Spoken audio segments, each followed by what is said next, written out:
Hello everyone, welcome you all to Parcham classes. I am Janvi. हम continue कर रहे हैं अपनी लूसेंट जीके की एमसीक्यू की सीरीज। इस पर्टिकुलर सीरीज में हम यहाँ पर टॉपिक एंड सब्जेक्ट वाइज हर एक एमसीक्यू क्वेश्चन का डिस्कशन करते हैं। जितने भी आपके स्टैटिक थ्योरी लेक्चर वाले पोर्शन हैं उनको हम यहाँ पर एक क्वेश्चन एमसीक्यू के फॉर्म में देखते हैं। बेसिकली देखिए, अगर आपको इस लेक्चर की पीडीएफ चाहिए तो आप हमारे वेबसाइट perchumclasses.in पर जा सकते हो। वहां पर इस लेक्चर की पीडीएफ अवेलेबल करा दी गई है। साथ ही साथ जिन बच्चों के पास पीडीएफ बैंक है, ये वीडियो जो है ऑटोमेटिक उनके पीडीएफ बैंक में ऐड कर दी जाएगी। जिन स्टूडेंट्स को नहीं पता है व्हाट इज पीडीएफ बैंक, मैं बता दूं कि पीडीएफ बैंक के अंदर परचम पे जो भी यूट्यूब पे लेक्चर अवेलेबल हैं उन सारे लेक्चर्स की पीडीएफ यहाँ पे आपको मिल जाएगी।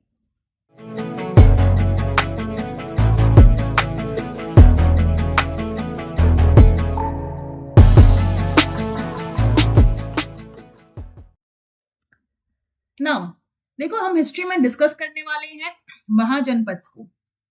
लास्ट सेक्शन में यहाँ पर हमने वैदिक एज को खत्म किया था पूरा डिस्कस करके।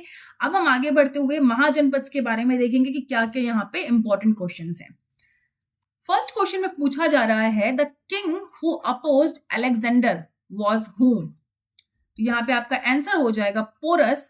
पोरस ने जो है अलेक्जेंडर को अपोज किया था। बेसिकली 326 बीसी में यहाँ पर अलेक्जेंडर और किंग पोरस के बीच में यहाँ पर बैटल हुई थी, बैटल ऑफ हेडप्सिस। ठीक है, और यहाँ पर आप देखोगे कि अलेक्जेंडर जो है इस बैटल को जीत गए, बट यहाँ पर पोरस के ब्रेवरी से वो इतना प्रभावित हुए कि उन्होंने पोरस के साथ एक बंधक जैसा, एक हारे हुए राजा जैसा सलूक नहीं किया। और ये बैटल जो है किस नदी के किनारे जो है आपका कंडक्ट की गई थी पूरी की पूरी, तो झेलम रिवर के किनारे जो है आपकी ये जो बैटल है वो लड़ी गई थी। Next, the ancient name of north Bihar was. North Bihar का एंशियंट नेम क्या है? तो ए हो जाएगा वाजी, जो है आपका एंशियंट जो है नाम है नॉर्थ बिहार का। बेसिकली वाजी जो है वो उस समय जो 8 क्लैंस की कॉन्फिडरेंसी थी उसमें से एक है जिसमें लिक्ष्वी भी आता है। ठीक है, तो ये जो है आपकी उस कॉन्फिडरेंसी का हिस्सा थी। और अगर आप कैपिटल की बात करोगे तो वाजी की कैपिटल थी Vaishali. Next, which one of the following rulers of Magध was contemporary of Alexander the Great? यानी कि जब अलेक्जेंडर जिस समय पर आपका यहाँ पर अटैक किया था इंडियन सब कॉन्टिनेंट में, उस समय मगध का कंटेम्पररी रूलर कौन था? तो यहाँ पे देखो धनानंद जो है, ऑप्शन बी, धनानंद उस समय का रूलर था। बेसिकली अगर हम धनानंद का पूरा रूल देखें तो यहाँ पर 345 से 321 बीसी तक आपको देखने को मिलेगा। धनानंद जो है वो नंदा डायनेस्टी का लास्ट रूलर था। Next, where was the seat of first republic of the world in 6th century BC? 6th century BC में जिसे हम दुनिया की पहली रिपब्लिक सीट कहते हैं वो कहां पर थी? वैशाली जो है आपका पहला रिपब्लिक था पूरे वर्ल्ड में। बेसिकली यहाँ पर वैशाली की इस्टेब्लिशमेंट की अगर आप बात करोगे तो before the birth of Gautam Buddha 6th century BC के आसपास इसकी इस्टेब्लिशमेंट की गई थी। Next, by which ruler of Pataliputra was chosen for the first time as a capital? देखो यहाँ पर पाटलिपुत्र को जो है पहली बार किस राजा ने, किस रूलर ने कैपिटल बनाया? तो देखो यहाँ पे उदयन की बात हो रही है। पहली बार उदयन ने जो है पाटलिपुत्र को आपका मगध का कैपिटल जो है बनाया। उदयन जो है वो अजातशत्रु का बेटा है और बेसिकली यहाँ पर उसने पहली बार राजगिरी से पाटलिपुत्र को कैपिटल शिफ्ट की। ही ऑल्सो फाउंडेड, इन्होंने ये जो सिटी है इसका निर्माण भी किया है। और ये जो सिटी है वो कहाँ पे है? आपकी गंगा और सोन रिवर के कॉन्फ्लुएंस पे आपको ये सिटी देखने को मिलेगी।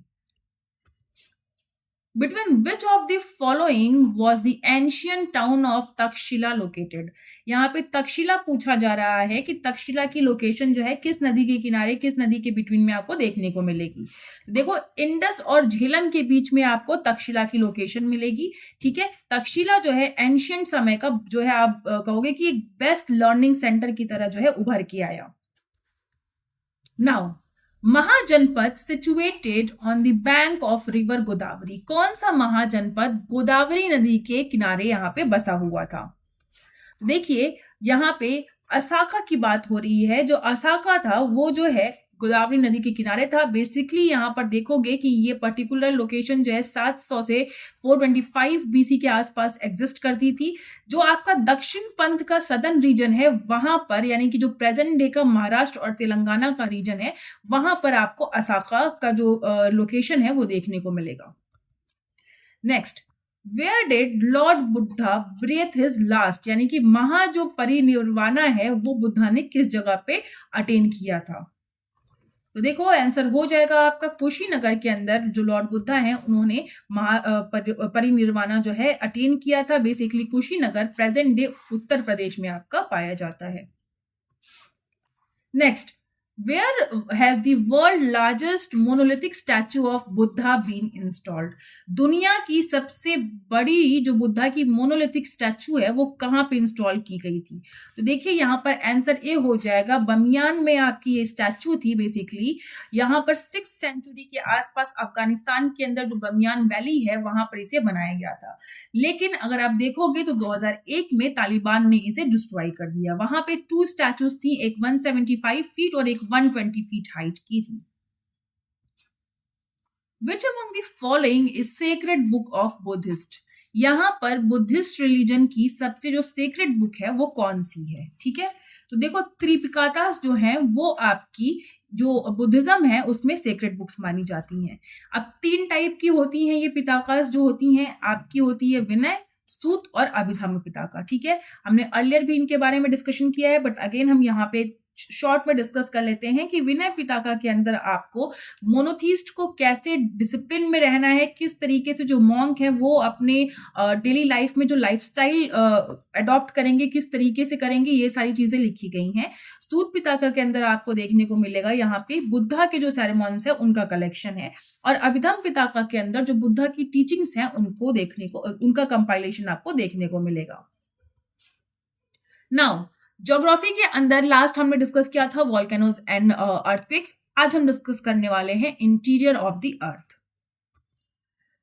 सबसे पहला क्वेश्चन है, which of the following layer of earth is believe to have a heaviest mineral material of highest density, यानी कि अर्थ की जो लेयर्स हैं उनमें कौन सी लेयर में सबसे ज्यादा डेंसिटी का जो है आपको मिनरल देखने को मिलेगा।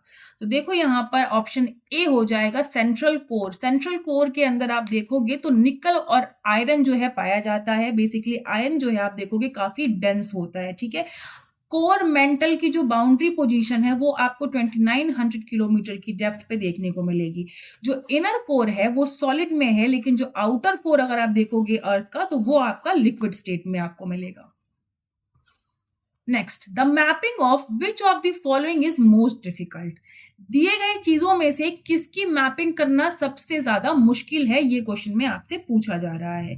तो देखो यहाँ पर interior of earth, answer C, interior of earth की मैपिंग करना काफी मुश्किल है। ठीक है, यहाँ पर हम अर्थ को जो है आप अगर देखोगे तो अपर मेंटल से ज्यादा जो है हम इससे ज्यादा डीप में अर्थ की डिगिंग नहीं कर सकते हैं।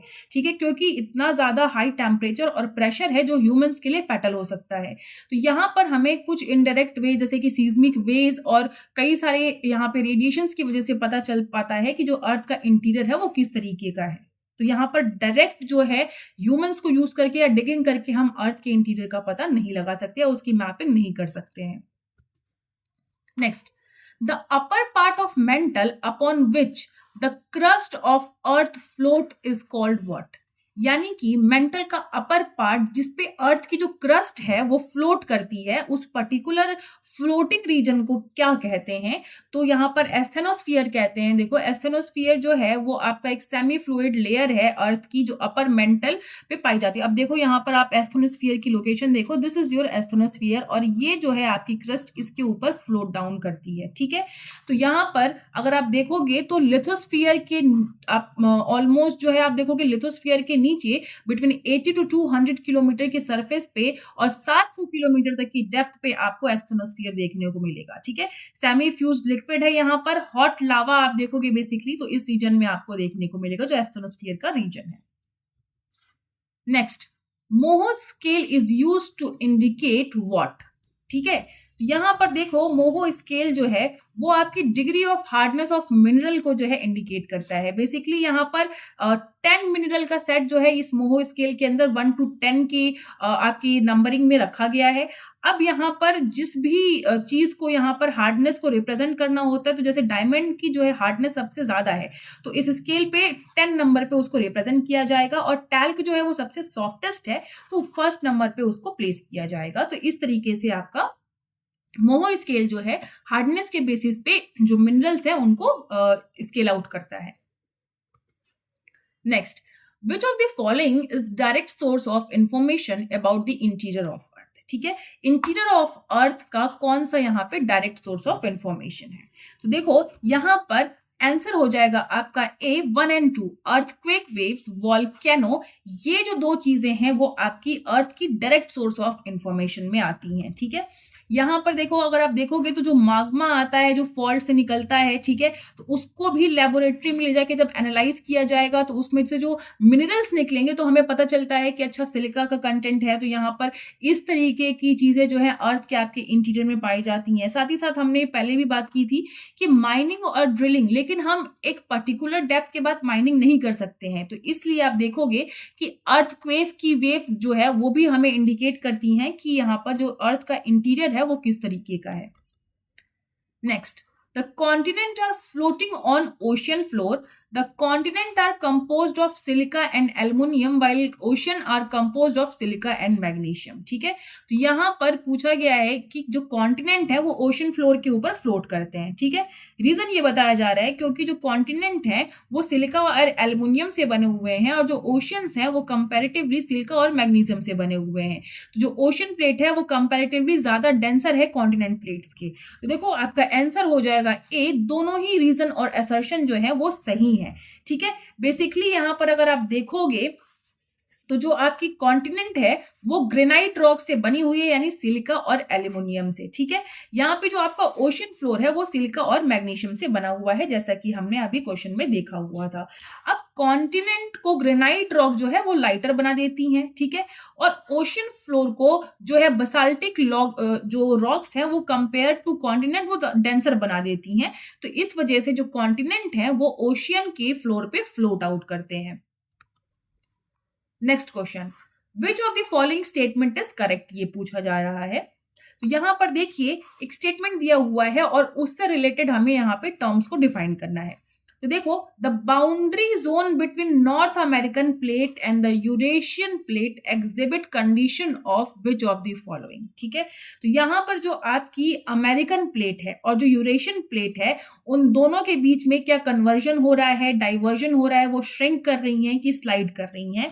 तो देखो ये जो दोनों प्लेट्स हैं वो डाइवर्ज कर रही हैं, एक दूसरे से अलग जा रही हैं, एक दूसरे से दूर जा रही हैं। ठीक है, यहाँ पर तो अब देखो इस डाइवर्जन की वजह से जो ये टेक्टोनिक प्लेट बाउंड्री पे डाइवर्जन हो रहा है, अगर आप देखोगे तो नॉर्थ अमेरिकन और जो यूरेशियन प्लेट है वो 3 सेंटीमीटर पर ईयर के हिसाब से एक दूसरे से दूर जा रही हैं, जिसकी वजह से उस पर्टिकुलर जो बाउंड्री जोन है इन दोनों प्लेट्स की, वहां पर आप देखोगे कि कई तरीके के fault, valleys, volcano, hot spring और सीज्मिक एक्टिविटीज भी देखने को मिलेंगी। इवन जो यहाँ पर आप देख रहे हो तो बहुत ही आउट नंबर पे ऑलमोस्ट 100 to 200 वॉल्केनोज जो है किसी किसी रीजन में पर डे के हिसाब से यहाँ पर कॉज करते हैं। तो ये जो है इन दोनों बीच की जो बाउंड्री जोन है उनके बीच के इंसिडेंसेस यहाँ पे अकर किए होते हैं। Now question number 8, the acidic lava usually melt at relatively high temperature as compared to जो basaltic lava है आपका। Next statement is saying the acidic lava solidify into glass-like sheet and the basaltic lava solidify into rough surfaces। तो देखो आपके दोनों ही statement ये correct है।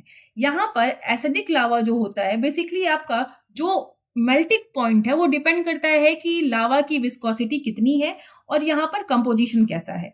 तो एसिडिक लावा के अंदर हाई सिलिका कंटेंट है और विस्कोसिटी भी उसकी हाई है। ठीक है, तो इसलिए जो उसका मेल्टिंग पॉइंट है वो बसाल्टिक लावा से कंपैरेटिवली ज्यादा होगा। ठीक है, और ये जो पूरा का पूरा आप देखोगे तो यहाँ पर जो बसाल्टिक लावा है वो थिन होगा और वहां पर जो उसका कंटेंट होगा उसके अंदर आयरन, मैग्नीशियम और कैल्शियम एनरिच होगा, लेकिन यहाँ पर थोड़ी बहुत पोटेशियम और सोडियम के भी यहाँ पे आपको जो है परसेंटेज देखने को मिलेंगे बसाल्टिक लावा के अंदर। ठीक है, तो अब यहाँ पर जो आपका पहला ही स्टेटमेंट में पूछा जा रहा था मेल्टिंग पॉइंट का, वो कंसेप्ट क्लियर हो गया।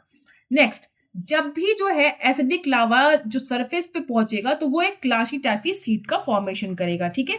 और जो बसाल्टिक लावा होंगे वो आपके रफ सरफेस बनाएंगे, क्योंकि जो इनकी विस्कोसिटी होती है वो थिन होती है comparatively to acidic lava. Next, what does the term lithosphere refer to? Lithosphere जो है वो किस चीज को रेफर आउट करता है? तो देखो यहाँ पर क्रस्ट ऑफ द अर्थ को लिथोस्फीयर जो है रेफर करता है। बेसिकली जो लिथोस्फीयर है वो आपकी जो अर्थ की जो रॉकी आउटर लेयर है उसको कहते हैं। ये जो है क्रस्ट और upper most solid layer of metal से जो मेंटल है आपका उससे मिलके बनी हुई है। लिथोस्फीयर की अगर हम डेप्थ देखें तो 60 माइल तक जो है ये डेप्थ में जो है आपका एक्सटेंड करता है। Now match the following. देखो यहाँ पर जो है कंटिन्यूटीज डिसकंटिन्यूटी दी हुई है, और कौन सी डिसकंटिन्यूटी किस पर्टिकुलर लेयर में आपका या फिर इंटीरियर ऑफ अर्थ में लाई करती है, ये है आपका क्वेश्चन, ठीक है। तो यहाँ पर गुटनबर्ग, मोहोवेरिक, लेहमान और कॉनरैड की बात की जा रही है। तो हम डायरेक्टली इसके एक्सप्लेनेशन पे चलते हैं और सही देखते हैं। बेसिकली इस 10th क्वेश्चन का आंसर हो जाएगा सी, यानी कि ए का आपका हो जाएगा 2, यानी कि गुटनबर्ग जो है वो लोअर मेंटल और आउटर कोर के बीच में है। उसके बाद आपका जो आपका मोहोरोविक है उसके बारे में देखिए, यहाँ पे 4 हो जाएगा लोअर क्रस्ट और अपर मेंटल के बीच में। जो लेहमान डिसकंटिन्यूटी की बात की जा रही है यहाँ पे, तो यहाँ पे हो जाएगा आउटर कोर और इनर कोर डिसकंटिन्यूटी। और जो आपकी कॉनरैड डिसकंटिन्यूटी की बात हो रही है तो ये डिवीजन ऑफ सियाल और सीमा की बात कही जा रही है, ठीक है। तो होप आई कि ये सारे पॉइंट्स जो हैं आपको क्लियर हो जाएंगे।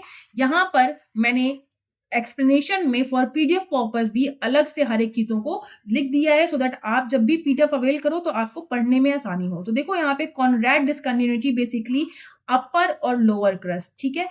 जो आपकी मोहोवेक है वो आपकी transition zone between crust and mental है। जो आपकी रैपिटी है वो आपकी आउटर मेंटल और इनर मेंटल के बीच में है, और जो गुटनबर्ग डिसकंटिन्यूटी है वो आपकी मेंटल और कोर के बीच में पाई जाती है।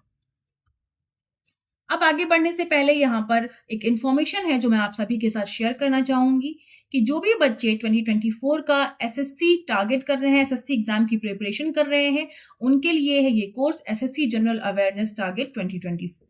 इस कोर्स के अंदर आपको रिकॉर्डेड लेक्चर्स मिलेंगे, साथ ही साथ उन लेक्चर्स के पीडीएफ मिलेंगे जो आप आसानी से डाउनलोड कर सकते हो। Live problem solving session conduct कराए जाएंगे और डिटेल प्रीवियस ईयर क्वेश्चन की एनालिसिस और डिस्कशन होगा यहाँ पे। प्लस यहाँ पर आपको 10 मॉक टेस्ट पेपर मिल रहे हैं आपके एग्जाम की प्रैक्टिस के लिए।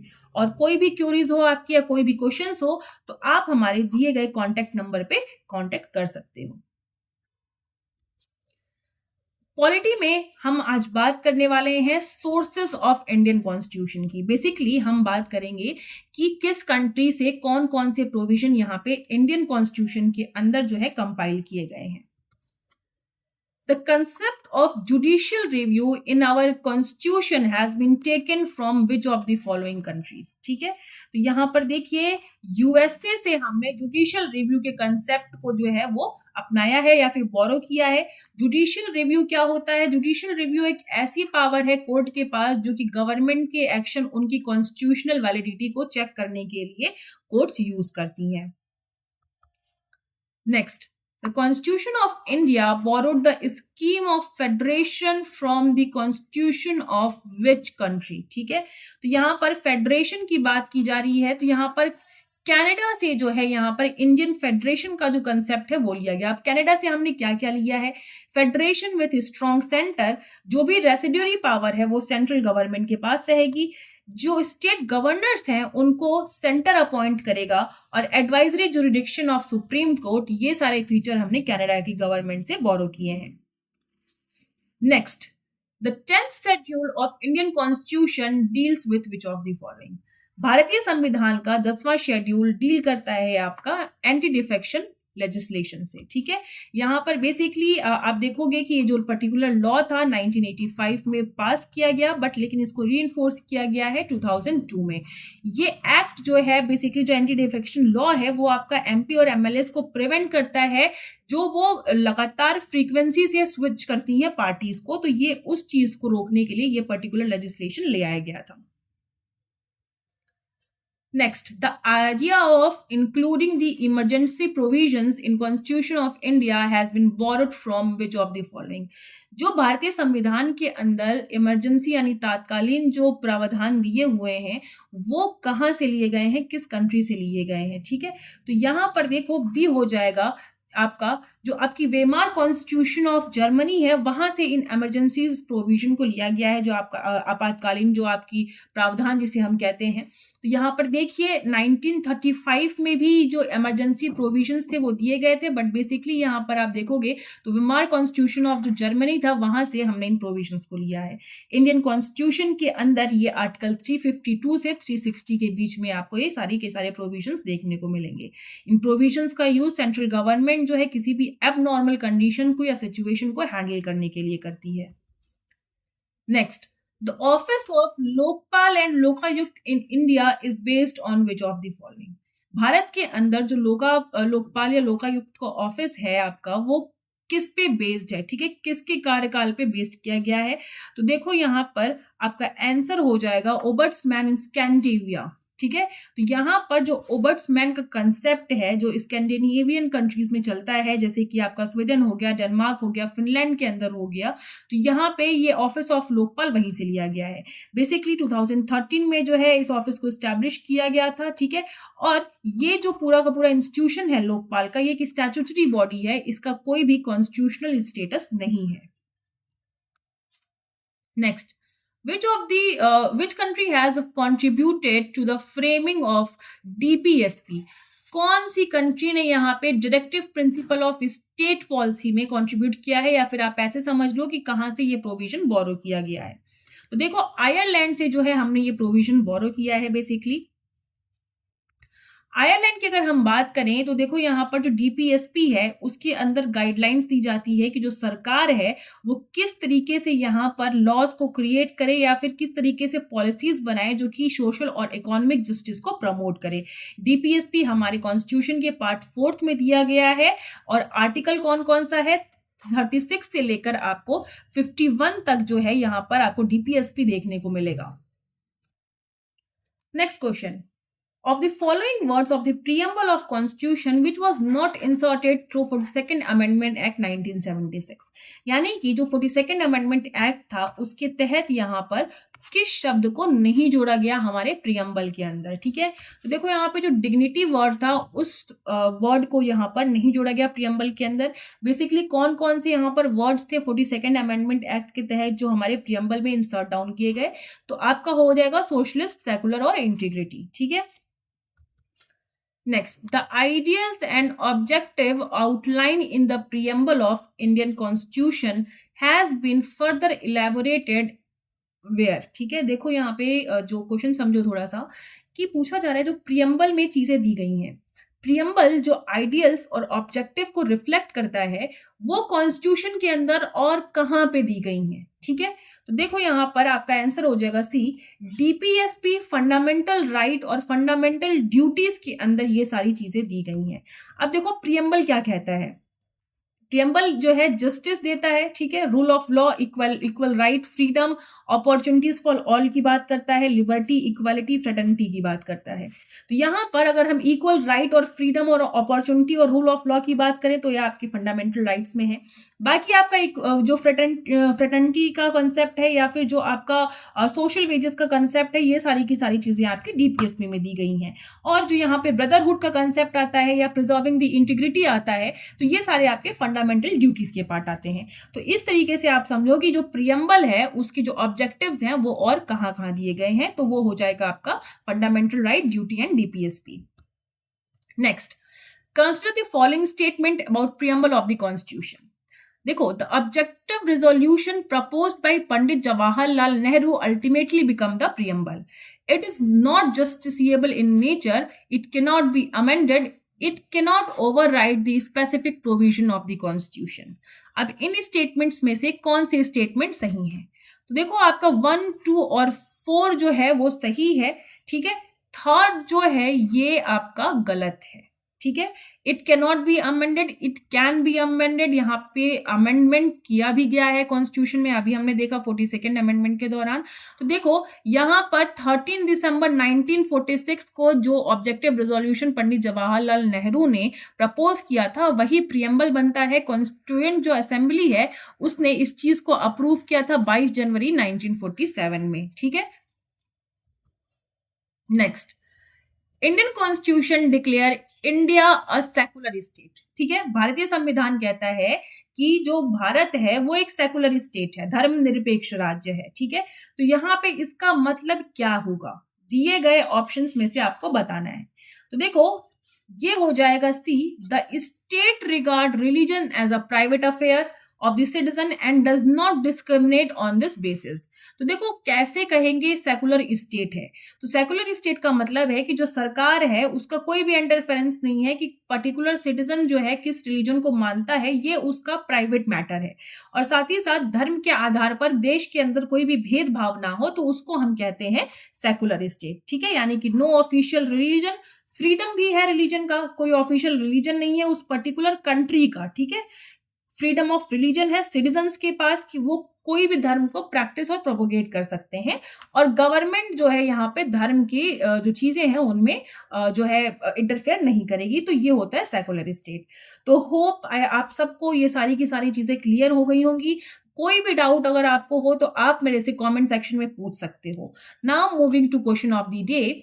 तो देखो यहाँ पे आज का बहुत इंपॉर्टेंट क्वेश्चन है। क्या है question of the day? Who among the following establish the Tattvabodhini सभा, ठीक है, इन 1839। तो तत्वबोधिनी सभा का जो फॉर्मेशन है, जो इस्टेब्लिशमेंट है 1839 में कलकत्ता के अंदर यानी प्रेजेंट डे कोलकाता के अंदर, वो किसने किया था?